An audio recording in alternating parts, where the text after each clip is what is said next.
Hey, good afternoon, everybody. Welcome back to Electric Bilodeau this week. Now, coming up next Friday night, comedian Jim Jefferies is coming back to town, playing over at the Performing Arts Center. Jim Jefferies, a guy who's had a show on Comedy Central. He's had several specials on Netflix, so he's really done a lot in the comedy world, and he's coming here. Had a chance to talk to him yesterday. One of the best interviews I've done over the several years we've been doing this show. He was really funny, really got into the weeds about what the comedy game is like right now, what he likes and what he doesn't like. So this was really interesting. 15 minutes with Jim Jefferies. So let's hear from him. All right, Jim Jefferies joins me on Electric Bilodeau this week. He's bringing the Give Them What They Want tour May 17th to the Performing Arts Center here in North Charleston. Jim, thanks so much for taking a few minutes. Thanks for having me. I appreciate it. Well, I was looking at your schedule as I was getting ready to do this, and between the tour, and I know you're doing a movie right now, and you host a podcast and a game show back in your home country. Do you just hate relaxing, or how does that work?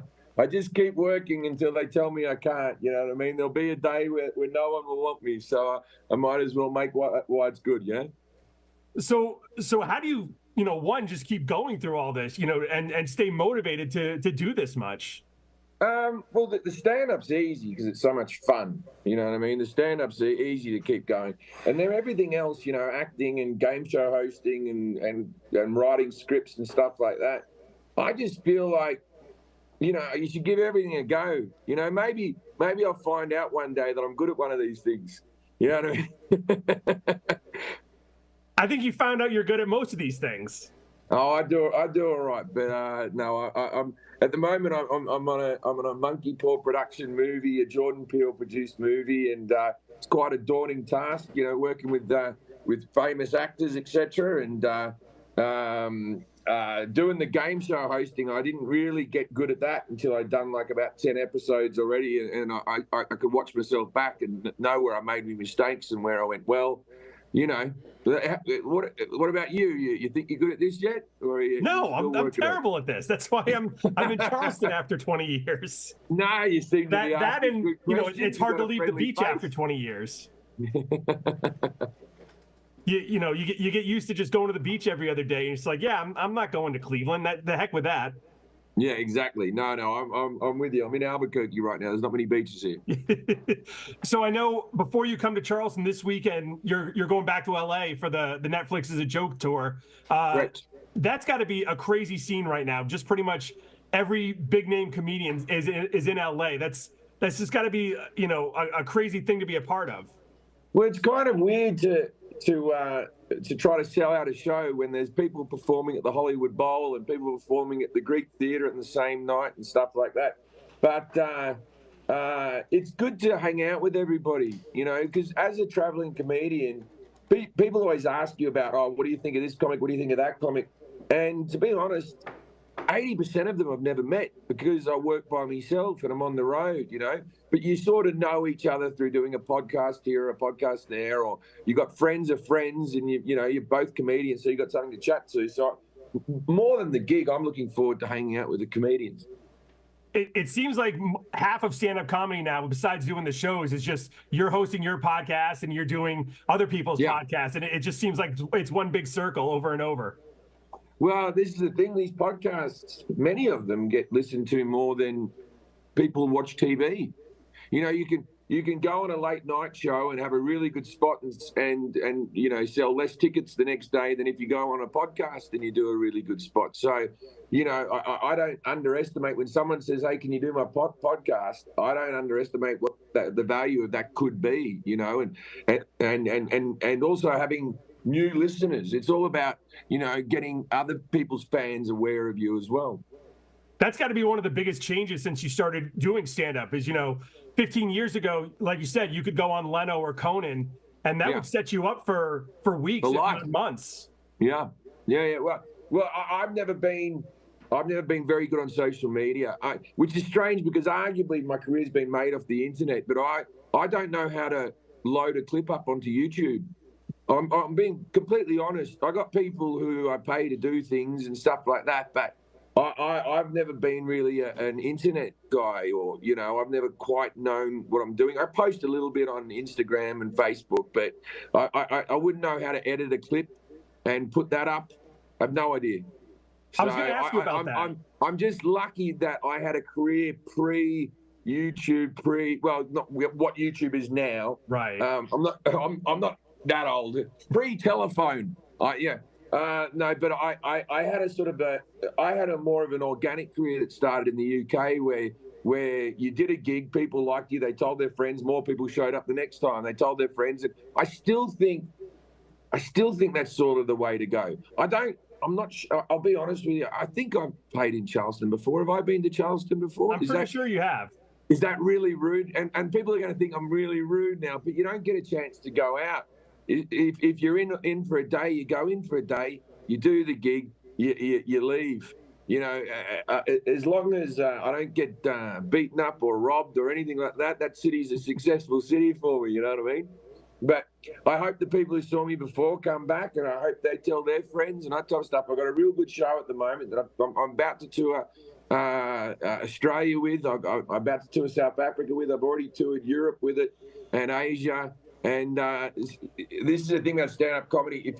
If and I shouldn't really say this, but if you see a comedian and it says come and see their new tour and the tour is just starting, that's the worst time to see the show. The jokes aren't worked out yet. The flow of the show hasn't figured its way out. Like they'll be as funny as always, but it might be a little bit more clunky. This I'm honed in on. I got 2.5 hours of stuff that I've written, and I'll be performing an hour and a half of it probably.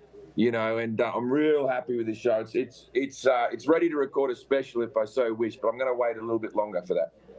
You talked about getting stuff up on the internet. Does that affect how you write jokes anymore? You know, because now it seems like a clip, you know, like you said, it can go on Instagram, it can go on Reels, and that can really just build stuff. But yeah, I should get into this craze of this idea that comedians doing crowd work is this revolutionary thing, and it's always comedian crushes heckler and all that stuff. We can all. Am I allowed to swear? Go for it. Okay, we can all do it. It's a skill that every comedian has. It's the first thing you learn before you learn how to craft jokes, because it's survival on stage. And this phenomenon of just showing someone doing a little bit of crowd work and then that going viral, I think is slightly ruining comedy, because first of all, crowd work should be something in the moment. Also, people are so hungry to get these crowd work clips up that they're doing 30 minutes of crowd work in an hour show, and you're only seeing a minute and a half of it. That means you missed out on 28 and a half minutes of right? That they had to pan through to get one nugget of gold out.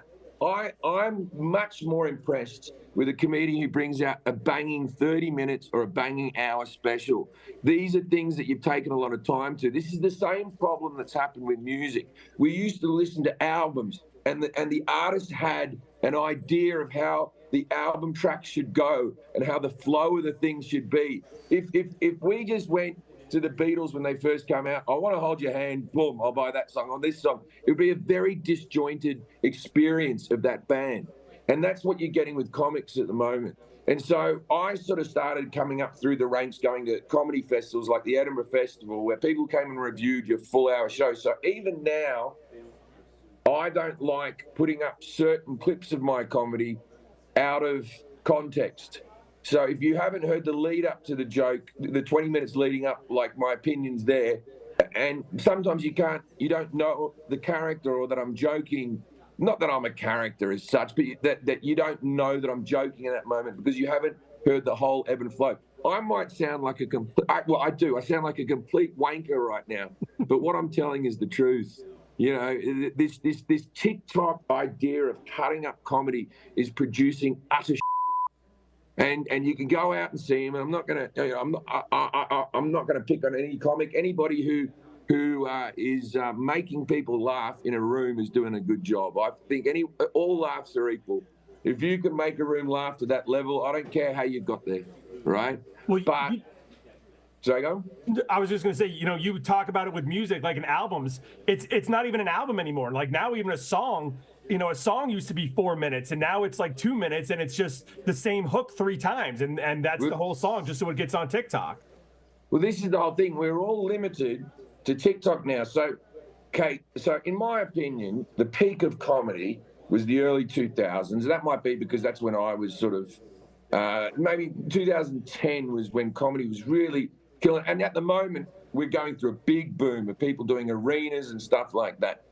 And there's like more great comics now than there's ever been, right? But what used to happen throughout the 80s and the 90s, I think that was a weaker period of comedy, right? And historically, if we look back, there's obviously little gems in there and stuff like that. But everyone was working on doing 4 minutes to get on Carson, right, or Letterman or whatever. They were all trying to hone and make comedy small, and that's what just gave us a lot of observational guys who did one line here, one line there. Then what happened was you'd have maybe 4 or 5 HBO specials a year, and those people were seen as these sort of unicorns of comedy, the George Carlins who could go out there and talk for an hour and stuff like that. What was going on in Europe at the time was there was no comedy on TV in Great Britain or anything like that to that extent. Of course, there was people doing sets and stuff, but not every night on late night shows. And festivals like the Edinburgh Festival were encouraging people to do long form comedy. And I think that actually worked out for me, because when I came over to America, everyone was still trying to hone their 5 minutes. Then Netflix comes along and gives out a comedy special about, once every 2 weeks we get a new one, once a week maybe, right? And so now comedy's stretched back out again. And then you could really see what comics you liked. Oh, that person's great. That person told a wonderful long story about this. That person does this well. And now we're reverting back to the shit idea of making it a few minutes or 1 minute because of TikTok, right? I was going to ask you, is that the biggest difference between the crowds overseas and in America? Is that in America No, there's a myth about different crowds, and there's some countries that have slightly more comedy savvy because they've had the art form for longer than other countries. Some countries are just learning. And, like I remember touring Asia back 2008, and I was just playing to a whole lot of white businessmen who were living out there. Now you go out there because of Netflix, they've started to watch stand-up comedy, and they're coming out to watch, and now they're getting their own comics, and that'll be an emerging force in the business as well. But the idea that we all have different sense of humor is a load of everyone. Sometimes I get a little bit of flack from Americans who write in articles, or even other comics have made comments that everything I do is because I say the C word and because of this quirky accent I got. That's the reason I'm successful, is because of this accent I've got. Well, I sell more tickets in Australia, and they're not fascinated by my accent at all. They've heard this accent before. They've got one themselves, So it's okay. I'll tell you that the main differences between the 3 main continents of comedy. So I'm going to go Great Britain, Australia, and America, right? Okay. And I can only tell you about heckling and the difference between the heckling, right? So when an American heckles you, right, it's because they're angry and they want to prove you wrong. Right. Right? They want to go, hey, buddy, you can't say that. My wife's a blah, blah, blah. And I went to college, and you can't talk to me. Right? That's where Americans go. The British go, and they try to out-joke you. They want to be funnier than you and get a bigger laugh than you. So there's a lot more crashing and burning with their heckles, because it's not a fight as such. It's just them having a go, and then and the Australians try to trip you up. They try to. So if you're getting near a punchline, the Australians are like, when you're walking along and your mate walks behind you and clips your heel. Yeah. The Australians are trying to you up, and then you get near a punchline, they'll go, bah! They'll yell up and out, and then you go, oh, and you fuck it up, and then I got him, like that, right? They're trying to you over. So it's just different mentalities, but the laughter is always the same. The beats on the jokes always the same. It doesn't matter if you're performing in India, which I have, and it doesn't matter. The laughs always come at the same point. This idea that we're inherently different is not true at all. And it's like anything else in culture. You're not allowed to say that different countries and races are different in every way. We say we're all the same, except for humour, where we're all meant to go, no, we have the British sense of humour. We have the Australian sense of humour. It's the only time that you can really shove your flag in the ground and say, this is what we are and that's what you are. But it's not true. Last thing before I let you go, you mentioned, you basically get dropped into a city, each time you're performing, and you don't really get a chance to go and explore the city. What's kind of your your setup before you go out for a show? Do you try to go out and see anything in the city, or are you just kind of focused on the show? I normally go for a little walk before the gig, just to wind down. I don't drink anymore, so I used to go to a pub and have a couple of beers and all that, and that used to get me into trouble. And but I my shows are at 7, my shows used to be at 9. Then I dropped them to 8. As I've gotten older, I've dropped them to 7. I look at my audience. A lot of people have a babysitter and they want to get home. You know what I mean? So and it suits me a lot better. So I used to go out to dinner before the show. Now, if I'm going to have dinner, I go out to dinner after the show, or we find whatever the best sort of steakhouse is, and me and the comics who open up for me. And I've always got 2 great comics open up for me, 1 or 2 great comics opening up for me, and we normally order food backstage, and we all have a laugh. The backstage is never that exciting. People always have this idea of backstage, and maybe when I was younger, it was a little bit more exciting. But this idea of artists only having brown M&Ms and ice sculptures, and there's strippers everywhere and all type of stuff. That's not true at all. They're little tiny boxy rooms, So you're always sitting on a counter with a mirror with lights around it for your makeup, and you're sitting there eating with plastic cutlery before you go out there. You're drinking a sugar-free Red Bull and listening out. What I do is I listen to the speaker while the opening act's on, because I know their jokes, and I try to gauge how the crowd is, which isn't a healthy thing to do. It's better off just to go out there and see what happens. But you can never judge. I've never found that one town is better than others. If anything, smaller places are happier you're there half the time. The audience, even if you sell less tickets or whatever like that, if you go to New York and you do 5,000 people in the Madison Square Garden, it's all good, but they're not happy you're there. They were going to go to some other show if you weren't there. And, so you go to some other places, and people are generally appreciative. I do meet and greets after the show. And, it's like I normally do it for 100 people. And after the show, I do a meet and greet for 100 people. And they line up and they take a photo with me. And I sort of talk to them for a minute or so. And some people have something prepared they want to say to you, and some people just come up and take a photo. But inevitably, out of the 100 people, 20 people will say, "This must be horrible for you, this bit of the night." You know what I mean?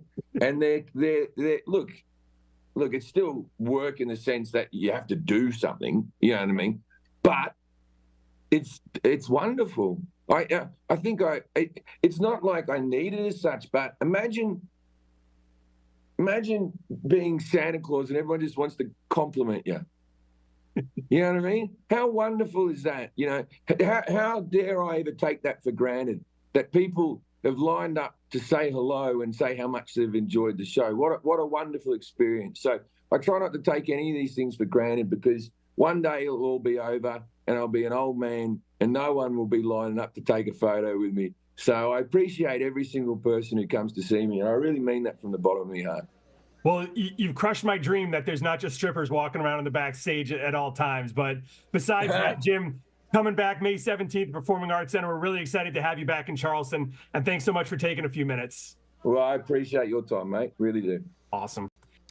All right, like I said, Jim Jefferies was a hilarious guy. If you have a chance to go see his show at the Performing Arts Center next Friday, I highly recommend you do that. That's going to wrap it up for Electric Bilodeau this week. We will be back here Friday with the Friday Night Lights tailgate, looking back on everything we've had. And there's been a lot in high school sports this past week, and plus what's going on this weekend, which includes the state championship games for high school soccer at all levels. We got 5 Lowcountry teams still fighting for a state championship, so we'll have all that coming up on Friday afternoon. We will see everybody then.